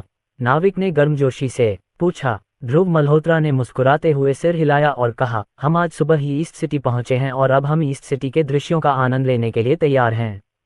हाँ, शेख ही बघारने के लिए नहीं, लेकिन ईस्ट सिटी का दृश्य निश्चित रूप से पूरे पूर्वी सागर क्षेत्र में सबसे अच्छा है, नाविक ने हंसते हुए कहा, और फिर रहस्यमय तरीके से दूसरी तरफ के पहाड़ की ओर इशारा करते हुए कहा, आप दोनों, मैं आपको कुछ गपशप बताता हूँ। उस पहाड़ पर एक ताओवादी मंदिर है, और वहां गए कई लोगों का कहना है कि उस मंदिर में एक वास्तविक अमर देवता रहता है। इस पर ध्रुव मल्होत्रा ने भौहें चढ़ाईं। रोशनी वर्मा ने उत्सुकता से पूछा, नाविक, ऐसी अफवाह क्यों है? क्या उस मंदिर में कोई अविश्वसनीय व्यक्ति रहता है? नाविक ने अपना सिर हिलाया, फिर मुस्कराते हुए कहा, मुझे इस बारे में पता नहीं है, क्योंकि मैं भगवान या बुद्ध में विश्वास नहीं करता। मैं कभी उस पहाड़ पर नहीं गया, न ही मंदिर में गया। यदि आप इच्छुक हैं, तो मैं बाद में नाव को विपरीत तट पर खड़ा कर सकता हूं, और आप दोनों जाकर देख सकते हैं, उन्होंने कहा। नाविक ने आगे कहा, पूर्वी शहर में आने वाले कई पर्यटक विशेष रूप से उस मंदिर के लिए यहाँ आते हैं। रोशनी वर्मा ने सिर हिलाया, फिर अपने बगल में बैठे ध्रुव मल्होत्रा की ओर देखने लगीं। उसकी दिलचस्पी देखकर ध्रुव मल्होत्रा ने भी मुस्कुराते हुए कहा, चूंकि तुम उत्सुक हो, तो चलो बाद में इस तथाकथित अमर को भी देखते हैं। ध्रुव मल्होत्रा को यह नहीं पता था कि इस दुनिया में वास्तव में अमर लोग हैं या नहीं, लेकिन उन्हें संदेह था कि नाविक द्वारा उल्लिखित अमर लोग संभवतः एक मार्शल कलाकार थे, जिनमें अपार युद्ध कौशल था। अध्याय 151। पुराना ताओवादी अपने बगल में बैठी सुंदरी से निकलती गर्माहट को महसूस करते हुए ध्रुव मल्होत्रा के होठों पर हमेशा एक हल्की मुस्कान रहती थी। यदि विश्व में शांति होती, तो वे संभवतः रोशनी वर्मा को एकांत में रहने के लिए किसी मनोरम स्थान पर ले जाते, जहां वे सांसारिक झगड़ों में उलझी हुई नहीं होती। लेकिन ड्रैगन राष्ट्र की वर्तमान स्थिति समृद्ध और शांतिपूर्ण प्रतीत होती है, फिर भी वास्तविकता में ये शक्तिशाली दुश्मनों से घिरा हुआ था और सत्ता और लाभ के लिए होड़ करने वाले विभिन्न गुटों से भरा हुआ था। ऐसी स्थिति में उत्तरी लियाओ राजा के रूप में ध्रुव मल्होत्रा स्वाभाविक रूप से चुपचाप खड़े होकर कुछ नहीं कर सकते थे। इसके अलावा ध्रुव मल्होत्रा द्वारा उत्तरी लियाओ का बदला अभी तक नहीं लिया गया था। हम अब डॉकिंग कर रहे हैं, नाविक की आवाज सुनाई दी। ध्रुव मल्होत्रा ने थोड़ा सिर हिलाया, नाव वाले को पैसे दिए और फिर रोशनी वर्मा को किनारे पर लाने में मदद की। दोनों पहाड़ों के बीच से एक रास्ते पर आगे बढ़े और कुछ ही देर में उन्हें एक ताओवादी मंदिर दिखाई दिया। पहाड़ बहुत ऊंचा नहीं था, लेकिन अंदर का दृश्य बेहद खूबसूरत था। ईस्ट सिटी मंदिर, इस मंदिर का नाम बिल्कुल सीधा है। अपने सामने ताओवादी मंदिर को देखते हुए रोशनी वर्मा ने हल्की हंसी के साथ कहा। ध्रुव मल्होत्रा ने भी अपना सिर हिलाया और मुस्कुराए। अन्य ताओवादी मंदिर पर्यटकों को आकर्षित करने के लिए भव्य नाम अपनाने में देर नहीं लगाते थे, लेकिन इस मंदिर ने अपना नाम ईस्ट सिटी से लिया है, जो इससे सरल नहीं हो सकता था। चलो चलें, अंदर देखें, ध्रुव मल्होत्रा ने मुस्कुराते हुए कहा। इसके बाद वे दोनों मंदिर में चले गए। नाविक ने जो कहा था उसके अनुसार ईस्ट सिटी मंदिर के अंदर काफी संख्या में आगंतुक थे, जिनमें से प्रत्येक के चेहरे पर भक्तिभाव था, मानो वे ताओवाद के सबसे वफादार अनुयायी हों। ध्रुव मल्होत्रा ने मंदिर के अंदर की स्थिति पर एक नज़र डाली, फिर आश्चर्य से पास के प्रांगण की ओर देखा। ध्रुव मल्होत्रा की धारणा में उस प्रांगण में एक मार्शल आर्टिस्ट की मजबूत उपस्थिति थी। यह आभा इतनी प्रबल थी कि यह निश्चित रूप से एक युद्ध राजा के दायरे तक पहुंच गई थी, और यह कोई साधारण युद्ध राजा नहीं था, बल्कि कम से कम एक अंतिम चरण का युद्ध राजा था। ध्रुव मल्होत्रा ने अपनी भौहें उठाईं और फुसफुसाए, मुझे उम्मीद नहीं थी कि ईस्ट सिटी में मुझे इतनी शक्तिशाली शख्सियत मिलेगी। रोशनी वर्मा ने उत्सुकता से पूछा। ध्रुव मल्होत्रा ने अपना सिर हिलाया और मुस्कुराते हुए फुसफुसाते हुए कहा, आओ, मैं तुम्हें उस अमर के दर्शन कराता हूं जिसके बारे में नाविक बात कर रहा था। ये सुनते ही रोशनी वर्मा की आंखें तुरंत जिज्ञासा से भर गईं। फिर दोनों उस आंगन की ओर चले गए। रास्ते में उन्हें रोकने के लिए कोई आगे नहीं आया। ऐसा लग रहा था कि पर्यटकों की निरंतर आवाजाही के अलावा मंदिर में और कोई नहीं था। प्रांगण में प्रवेश करते ही ध्रुव मल्होत्रा ने एक बूढ़े व्यक्ति को प्रांगण के बीचों बीच जमीन साफ करते देखा। बुजुर्ग व्यक्ति के बाल और दाढ़ी सफेद थी, उन्होंने ताओवादी पोशाक पहन रखी थी, और उनकी वृद्ध आंखें जीवन के उतार चढ़ाव से भरी हुई थीं, मानो उन्होंने दुनिया की अधिकांश कठिनाइयों का अनुभव किया हो। आपका अगला लेख एम्पायर पर आपका इंतजार कर रहा है। आगंतुकों को देखकर वृद्ध ताओवादी ने ध्रुव मल्होत्रा और रोशनी वर्मा को सिर हिलाकर नमस्कार किया। क्या तुम दोनों ईस्ट सिटी मंदिर में धूप बत्ती जलाने और देवताओं की पूजा करने आए हो? ताओवादी ने हल्की हंसी के साथ पूछा। ये सुनकर ध्रुव मल्होत्रा ने अपना सिर हिलाया और फिर मुस्कुराते हुए कहा, हम एक नाविक से मिले जिसने हमें बताया कि ईस्ट सिटी मंदिर में अमर लोग रहते हैं। हम इसीलिए यहाँ आए हैं ताकि इन अमर प्राणियों को स्वयं देख सकें। लेकिन ताओवादी ने मुस्कुराते हुए अपना सिर हिलाया, कुछ असहाय भाव से कहा, हे, ये तो केवल बाहरी लोगों की सुनी सुनाई बातें हैं। इस संसार में अमर लोग कहाँ हैं? यदि सचमुच अमर लोग होते तो इस संसार में इतने सारे प्राणी क्यों कष्ट भोगते। ऐसा कहकर वृद्ध ताओवादी ने ध्रुव मल्होत्रा और उसके साथी पर ध्यान देना बंद कर दिया और स्वयं ही झाड़ू से जमीन साफ करने लगा। आंगन में एक जिंदगो का पेड़ लगा हुआ था जो बहुत बड़ा था। यह इतना विशाल था कि संभवतः 5 वयस्क लोग अपनी बाहों से इसे घेर नहीं सकते थे। जमीन जिंदगो वृक्ष की पत्तियों से ढकी हुई थी और जैसे ही ताओवादी एक क्षेत्र को साफ करते तुरंत ही पेड़ से नई पत्तियां जमीन पर गिरने लगतीं। ये कभी न खत्म होने वाला चक्र था। फिर भी ताओवादी ने अथक परिश्रम करते हुए अपना झाड़ू चलाना जारी रखा। ध्रुव मल्होत्रा और उनके साथी को जरा भी ऊब महसूस नहीं हुई और वे वहीं आंगन में खड़े होकर चुपचाप ताओवादी को फर्श साफ करते हुए देखते रहे। थोड़ी देर बाद ध्रुव मल्होत्रा बोले, ताओवादी पादरी, हम काफी देर से यहाँ खड़े हैं, क्या आप हमें एक कप चाय पर आमंत्रित नहीं करेंगे। इन शब्दों पर वृद्ध ताओवादी ने अपनी हरकतें रोक दी और धीरे से घूमकर ध्रुव मल्होत्रा की ओर देखने लगा। बूढ़े ताओवादी की आंखों में बेबसी की झलक साफ दिखाई दे रही थी जब उसने हंसते हुए कहा, मैं इस पूर्वी शहर के मंदिर में बस एक बूढ़ा ताओवादी हूँ, मेरा एक पैर ताबूत में है, मैं 2 मेहमानों को क्या अच्छी चाय पिला सकता हूँ। यदि आप चाय पीना चाहते हैं तो आपका मुख्य हॉल में जाने का स्वागत है, वहाँ एक निर्दिष्ट चाय कक्ष है। हालांकि ध्रुव मल्होत्रा ने बस मुस्कुराकर अपना सिर हिलाया, फिर जवाब दिया, हे मेरा मानना है कि ताओवादी द्वारा तैयार की गई चाय पूरे पूर्वी सागर में सबसे अच्छी चाय होनी चाहिए। ठीक है, तो फिर मेरे पीछे आओ, वृद्ध ताओवादी ने ध्रुव मल्होत्रा की ओर गहरी अर्धभरी नजर से कहा और फिर कुछ अनिच्छा से बोला। ये शब्द कहने के बाद बूढ़े ताओवादी ने अपना झाड़ू नीचे रख दिया और पास के दूसरे आंगन की ओर चल दिया। रोशनी वर्मा ये देखने में विफल रही कि जैसे ही वृद्ध ताओवादी ने अपना झाड़ू नीचे रखा, एक हल्की हवा का झोंका आया जो बिखरे हुए जिंदगो पत्तों को एक और बहा ले गया। ताओवादी की पीछे हटती हुई आकृति को देखते हुए रोशनी वर्मा ने जिज्ञासा से कहा, भाई, क्या ये वही अमर है जिसका नाविक ने उल्लेख किया था। ध्रुव मल्होत्रा ने मुस्कुराते हुए जवाब दिया, मुझे डर है कि पूरे पूर्वी सागर में उनके अलावा कोई दूसरा ऐसा व्यक्ति नहीं है जिसे अमर की उपाधि प्राप्त हो। ये सुनकर वे दोनों तुरंत उठ खड़े हुए और उनके पीछे चल दिए। जब ध्रुव मल्होत्रा और उनके साथी प्रांगण में दाखिल हुए तो उन्होंने देखा कि ताओवादी पुजारियों जैसे कपड़े पहने 3 लोग पहले से ही केंद्रीय पत्थर की मेज के पास बैठे थे। वह बूढ़ा ताओवादी जो फर्श साफ कर रहा था उन दोनों के बीच बैठा था और दोनों ताओवादी पुजारी उसके साथ बहुत सम्मान से पेश आ रहे थे। हमने दोनों मेहमानों को देखा है। ध्रुव मल्होत्रा और उनके साथी के आगमन पर एक मध्यम आयु वर्ग के ताओवादी पुजारी ने खड़े होकर उनका अभिवादन किया।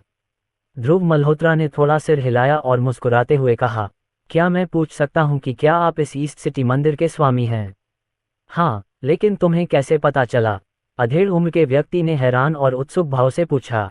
ध्रुव मल्होत्रा ने बस मुस्कुराते हुए जवाब दिया, इसका उल्लेख ईस्ट सिटी नदी पर नाविकों ने किया था। क्या ऐसा है? कृपया बैठिए अतिथिगण, अगर आपको कोई आपत्ति न हो तो हमारे साथ आकर यह चाय पीजिए, गुरु ने कहा। कुछ असमंजस के बावजूद मंदिर स्वामी ने कोई और प्रश्न नहीं पूछा और केवल ध्रुव मल्होत्रा और उनके साथी को बैठने के लिए आमंत्रित किया। ध्रुव मल्होत्रा ने बिना किसी हिचकिचाहट के रोशनी वर्मा को अपने पास खींचकर बैठा लिया।